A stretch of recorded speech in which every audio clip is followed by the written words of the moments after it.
fuudhaa fi heerumni wacii heddummaatu barakaa hin qabu. Zamana kanaa ilmi namaa aruuzaaf je'ee maallaqa kumoota dhibbaan hanga miiliyoonatti lakkaawwamu takka sababa aruuzaatiif je'ee israafa godha.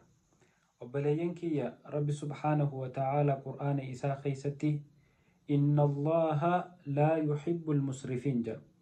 Rabbiin warra waaqisaasu warra waa israafu hin jaalatu. Waa hunda keessatti, nyaata keessatti, dhugaatii keessatti, uffannaa keessatti, gammachuu keessatti, gadda keessatti israafni haraami shari'a islaamaatitti. Obboleeyyan kiyya ilmi namaa yeroo fuudhaa fi heerumatti ka'ee waan qabuu fi waan hin qabne hunda hanga aruuzaaf je'ee liqii namarraa fudhatee aruuza isaa booda if rakkisuutitti deema zamana kana keessa. Barakaan aruuza keessa hin jirtu. Maalleeyni ati aruuzaaf baaste jaalala haadhaa fi mana kee jidduutti siin fidu jechuudha. Obboleessa kiyya obboleettiiti nama wallisu aruuza keetirra yaammachuuf jecha hisaaba ala uffata hin barbaachisne ka adda addaa bituuf jecha waan intaltii hisaaba ala xalabattu bituuf jecha waciin hangana hin ja'amne aruuza irratti baati. Aruuzni zamana kanaa wanni inni ittiin beekamu israafa gurguddaan beekama. Rasuulli Rabbii sallallahu alayhi wa sallam kijahan aqalluhunna mahran aktharuhunna baraka.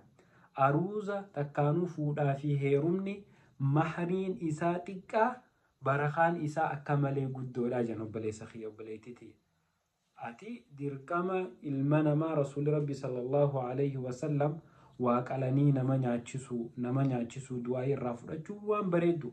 Garuu waan sanii ala DJ wallistoota uffata habbaa kudhan akka aruuza aadaa adda addaatitti torbaan guutuu guyyaa diriyaa, guyyaa fooxaa, guyyaa abaayaa, guyyaa waa dila takkaatu israafas keessa jira. Tanaaf obboleeyyan kiyya akka rahmanni Rabbii isinii buhu yoo barbaaddan fuudhaa fi heeruma irratti mahrii walirraa xiqqeessa. Mahrii qofaa miti wacii guyyaa aruuzaa baastanillee ifirraa xiqqeessaa yoo nagaan jiru teessan jiraachuu barbaaddan.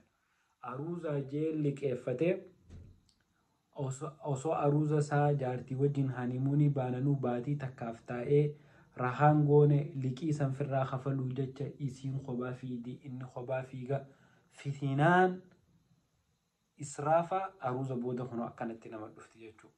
Aruuzni wacii heddummaatu barakaan qabu. Tanaafuu akka fuudhaa fi heerumni keessan barakaa isiniif harkatu wacii firraa xiqqeessaa sadaqaa heddummeessa.